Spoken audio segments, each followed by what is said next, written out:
Facebook live में आप लोगों का स्वागत है। आज हम लोग बातचीत करें कि ये जो अयोध्या का जो मिथ है ये कितना पुराना है, या अयोध्या शहर ये कितना पुराना है, या इसका रेफरेंस पॉइंट कितना पुराना है। एक चीज़ तो साफ है कि राम के मंदिर का अयोध्या से संबंध आ, वो बहुत ज़्यादा पुराना नहीं है जितना कि प्रोपेगेंडा किया जा रहा है। अब जो प्रोपेगेंडा कर रहे हैं उनके लिए ये बहुत मायने नहीं रखता कि सच्चाई क्या है, इतिहास क्या है, वगैरह वगैरह, क्योंकि अब अयोध्या है और वहाँ एक राम मंदिर नया बना है। ये वह राम मंदिर है जिसको कि नरेंद्र मोदी की सरकार ने तन मन धन से बनाया है। ट्रस्ट नाम मात्र का है, और असल में जो ट्रस्ट था रामालय जिसके जरिए होना था, उस ट्रस्ट को तो इन्होंने काम ही नहीं करने दिया। तो ये एक तरह से टेक ओवर भी है, जैसा कि शंकराचार्य के बयानों से साफ हुआ है। तो पहली चीज़ तो ये कि ये जो अयोध्या है जिसमें कि राम आए, ये वह अयोध्या नहीं है जो त्रेता युग की अयोध्या जिसे हम लोग कहते थे। अयोध्या के बारे में जितनी भी बहस है और जितना भी प्रोपेगेंडा है, तरह तरह के वीडियोज है, तरह तरह की वेबसाइट्स पर जो चर्चाएं हैं, और खासतौर पर मीडिया में जो तरह तरह का जो जिसे कहें फेक न्यूज अयोध्या को लेके है, और फेक न्यूज का एक बहुत बड़ा हिस्सा इस पूरे के पूरे मंदिर के प्रोजेक्ट के समर्थन में जो मीडिया में प्रक्षेपित किया गया है, वो बहुत ही चिंता की चीज़ है।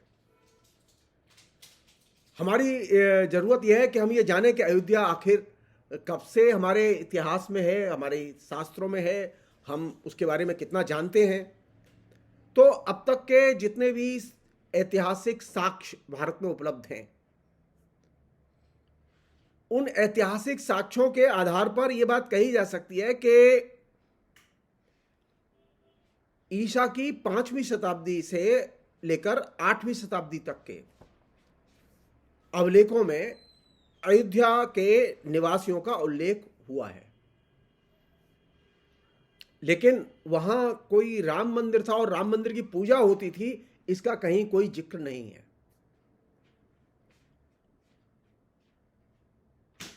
जो लोग ये चाहते हैं और जानना चाहते हैं कि वो कहाँ है, तो वो पुराने इतिहास के हिस्टोरिकल डॉक्यूमेंटेशन में वो चीज उपलब्ध है।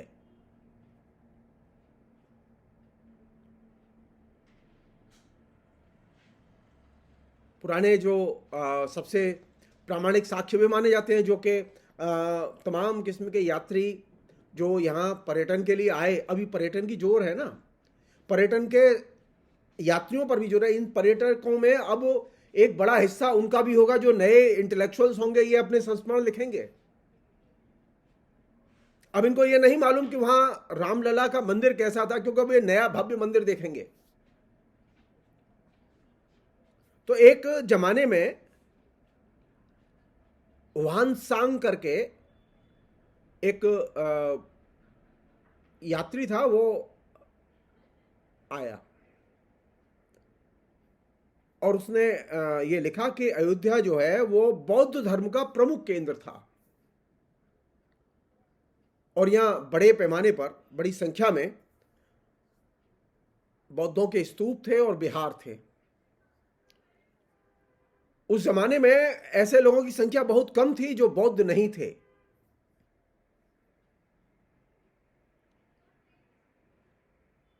यह भी माना जाता है और ये विश्वास है कि बुद्ध कुछ समय वो अयोध्या में रहे, अथवा ये बौद्धों के लिए भी ये जगह एक पावन स्थली है।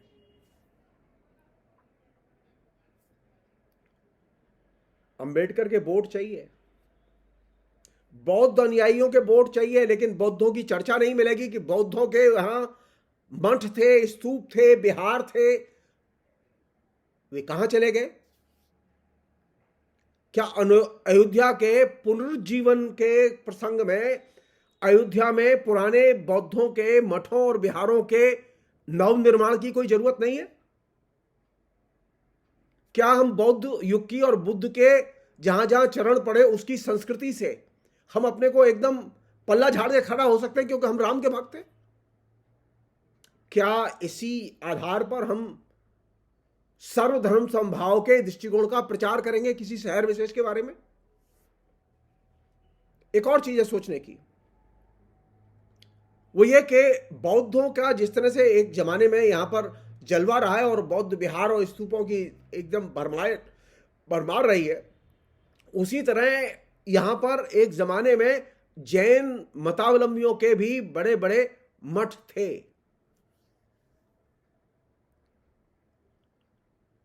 और ये जैनियों के प्रथम और चतुर्थ तीर्थंकरों का जन्म स्थान भी है अयोध्या।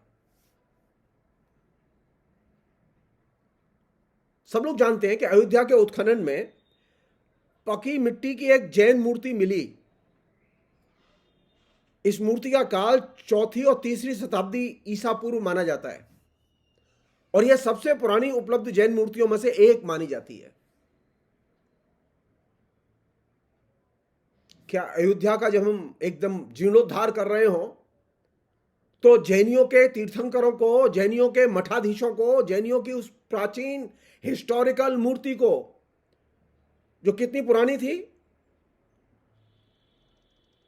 जो ईसा पूर्व तीसरी चौथी शताब्दी की थी, क्या उस मूर्ति को हमारे बीच में एक विशाल जैन मंदिर के तौर पर नहीं लाया जाना चाहिए? नहीं, हमारी चिंता नहीं है। न जैनियों को लेकर हमारी चिंता है, जो कि जैनी सबसे बड़ा वोट बैंक है और जो जैनी इनके सबसे बड़े वोट बैंक है आरएसएस के और बीजेपी के। हिंदुस्तान की इकोनॉमी को बहुत बड़ा कंट्रोल भी करते हैं। उनसे वो अपने दिल में झांकें, जब वो कल भंडारा कर रहे हैं राम जी के नाम पर, वो ये देखें और ये जानने की कोशिश करें, सवाल करें कि अयोध्या में वे जैन तीर्थंकरों का जो जन्म स्थान था, पहले और चौथे तीर्थंकर का जो जन्म स्थान था, वो पहले और चौथे तीर्थंकर का जन्म स्थान कहां था? वहां क्या आज कोई बड़ा विशाल जैन मंदिर है? क्या उसकी जरूरत नहीं है? अगर मुझे अयोध्या को रिकवर करना है, अयोध्या को पुनर्स्थापित करना है, अयोध्या का नए सिरे से निर्माण करना है, तो मेरे लिए जैन और बौद्धों के जो पुराने स्तूप और मठ हैं, ये बहुत महत्वपूर्ण है। तो जिनका उल्लेख मिलता है उनके बारे में बात नहीं हो रही।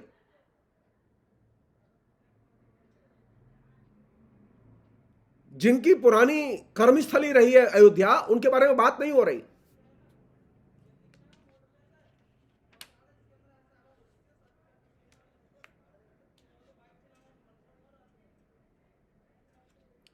एक अन्य चीज जो कि बहुत ही इंपॉर्टेंट चीज है, वो ये कि ये जो पूरी की पूरी जो अयोध्या राम की जन्मभूमि है, ये अयोध्या राम की जन्मभूमि है, ये बेसिकली 13वीं शताब्दी और उसके आसपास के बाद का डेवलपमेंट है। और इस डेवलपमेंट में अयोध्या राम की जन्मभूमि है, इस डेवलपमेंट में रामानंदी संप्रदाय के लोगों की बहुत बड़ी भूमिका है। तो जो रामानंदी संप्रदाय के संस्थापक थे, वे महत्वपूर्ण है या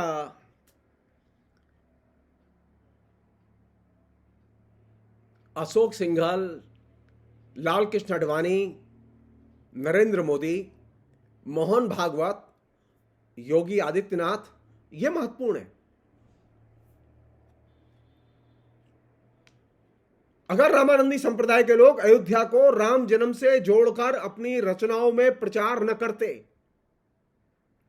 कीर्तन, भजन और पद्य के जरिए वो प्रचार न करते, तो अयोध्या को राम की जन्मभूमि है इसके नाम से हम लोग नहीं जान पाते।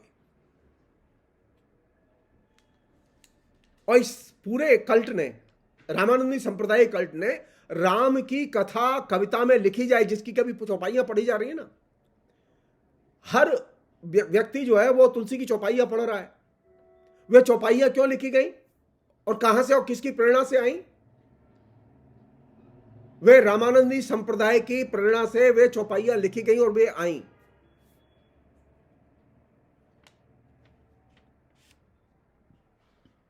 यह सवाल भी किया जाना चाहिए कि रामानंदी संप्रदाय के कितने लोग थे अयोध्या में उन दिनों। कोई सर्वे उठा के देखें, जो उस समय की हिस्ट्री है उसे उठा के देखें। 15वीं 16वीं शताब्दी में रामानंदी संप्रदाय के बहुत कम लोग थे।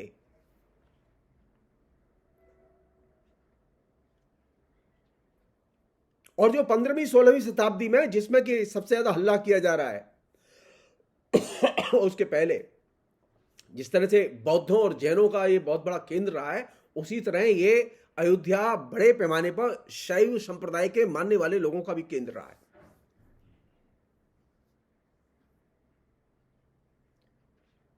जो असल चेंज है और शिफ्ट है वो कहां से है? वो है 18वीं शताब्दी से।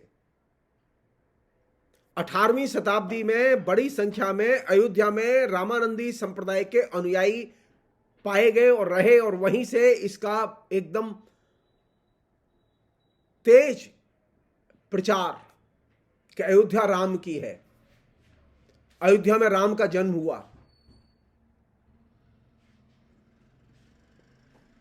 15वीं शताब्दी के आसपास से यह सिलसिला शुरू हुआ और 18वीं शताब्दी तक आते आते वो एक नई ऊंचाई पर पहुंचता है। और 15वीं शताब्दी में 16वीं शताब्दी में रामानंदी संप्रदाय के गिनती के लोग थे।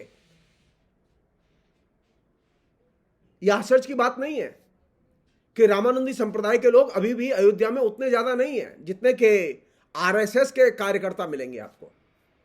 आरएसएस का रामानंदी संप्रदाय से कोई लेना देना नहीं है। विश्व हिंदू परिषद का रामानंदी संप्रदाय से कोई लेना देना नहीं है। रामानंदी संप्रदाय के जो लोग जिन्होंने के राम की कथा के साथ में अयोध्या को जोड़कर पेश किया, अगर मुझे अयोध्या को रिकवर करना है, अयोध्या को नए सिरे से निर्मित करना है, तो मेरे लिए जरूरी है कि वहां बौद्धों के मठों की कल्पना की जाए, वहां जैनियों के मठों और मंदिरों की कल्पना की जाए, वहां अयोध्या में राम की भी कल्पना की जाए। लेकिन हम अयोध्या में अब सिर्फ एक ही कल्पना कर रहे हैं। अब हमें बौद्ध नहीं चाहिए, हमें माझी के और अंबेडकरवादियों के और दलितों के वोट तो चाहिए। लेकिन जो दलितों का एक बड़ा हिस्सा जो महात्मा बुद्ध को मानता है, जैनियों का एक बड़ा हिस्सा जो हिंदुस्तान में जैन संप्रदाय को मानता है, वे लोग तो एक तरह से ठगे से महसूस कर रहे हैं अपने को कि अयोध्या का जब पुनर्निर्माण हो रहा है तो अयोध्या में होटलें जितनी संख्या में बनाई गई, अगर उसके दशांश भी बौद्ध मठ और जैन मंदिर और मठ बनाए जाते तो सर्वधर्म समभाव की एक पिक्चर निकल कर आती। हमें यह संतोष होता कि नहीं, सिर्फ मंदिर ही नहीं, मुकदमा मंदिर के लिए लड़ा गया था ना, अयोध्या के पुनर्निर्माण के लिए मुकदमा नहीं लड़ा गया था। आपने मंदिर नहीं बनाया, आपने पूरे अयोध्या का पुनर्निर्माण किया। और जब आपने अयोध्या का पुनर्निर्माण किया तो आपने ये गलती की कि आपने बौद्धों और मठों और शैवों संप्रदाय के लोगों के लिए आपने कोई विशेष जगह निर्मित नहीं की। सारा शहर राम जी का, वाह, कमाल का देश है। अपने इतिहास पर हम अपने खड़े होकर धार मार रहे हैं। हमें इतिहास की कोई जरूरत नहीं है, हमें सिर्फ रामायण का, अखंड रामायण का पाठ चाहिए। हमें शैव संप्रदाय के लोगों की धारणा और इच्छाओं और भावना की कोई इच्छा नहीं, कद्र करने की कोई इच्छा नहीं है। एक ऐसी भावना पैदा की जा रही है कि अयोध्या में राम के अलावा और राम नाम के अलावा और रामचरितमानस के अलावा और कोई चीज नहीं थी। मैं बहुत साफ कहना चाहता हूं कि अयोध्या को अगर रिकवर करना है तो इसके लिए जरूरी है, नंबर एक, बौद्ध मठों का निर्माण किया जाए, जैनियों के मंदिरों और मठों का निर्माण किया जाए और शैवों के मठों और मंदिरों का निर्माण किया जाए। शैव, जैन और बौद्ध मठों और मंदिरों के अलावा अयोध्या सिर्फ बांझ है। अयोध्या के गौरव के निर्माण में, अयोध्या की हिस्टोरिसिटी के निर्माण में इन तीनों संप्रदाय के लोगों की बहुत ही महत्वपूर्ण भूमिका रही है। उसमें संत भी रहे, उनमें देवी देवता भी रहे। लेकिन आपको न तो बौद्धों की चिंता है, न आपको शैव की चिंता है, न आपको तीर्थंकरों की चिंता है, जिन जैनियों को बड़े पैमाने पर हिंदुओं की वोट बैंक के तौर पर देखा जाता रहा है। आप सोचिए,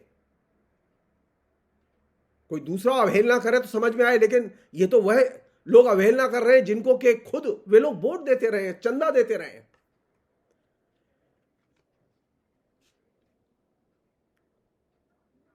एक और चीज, आखिरी चीज कह के मैं ये बात खत्म करूंगा, वो ये कि अयोध्या में जितने भी सो कॉल्ड राम मंदिर थे वो सब रामानंदियों ने बनाए और रामानंदियों के ही अयोध्या में आने के बाद बने। तो रामानंदी संप्रदाय, बौद्ध संप्रदाय, जैन संप्रदाय और शैव संप्रदाय, ये 4 संप्रदाय बहुत महत्वपूर्ण है जिनके के जरिए आप अयोध्या को पुनः प्राप्त कर सकते हैं। अयोध्या का पुण्य लोक, अयोध्या का स्वर्ग जिन लोगों ने निर्मित किया, अयोध्या को स्वर्ग भूमि जिन्होंने बनाया, वे ये 4 संप्रदाय हैं, नरेंद्र मोदी और आरएसएस नहीं। नरेंद्र मोदी और आरएसएस की कोई भूमिका नहीं है सिवाय एक मंदिर बनाने के। महात्मा बुद्ध से ज्यादा तपस्वी नरेंद्र मोदी नहीं है। और जो तीर्थंकर थे, जैनियों के प्रथम और चतुर्थ जैन तीर्थंकर, उनसे बड़े तपस्वी मोहन भागवत और योगी आदित्यनाथ नहीं है। यह मैं बहुत साफ कहना चाहता हूं कि अगर मुझे अयोध्या चाहिए तो मुझे अयोध्या वह चाहिए जहां पर बौद्ध, जैन, रामानंदी संप्रदाय और शैव संप्रदाय और राम जी, ये सब होने चाहिए। यह संभव नहीं है, यह संभव नहीं है। अयोध्या को आप रिकवर नहीं कर सकते। अयोध्या को रिकवर करने के लिए वहां इनकी उपस्थिति अनिवार्य और प्रार्थनीय। इनके बिना अयोध्या अयोध्या नहीं है। फिलहाल इतना ही।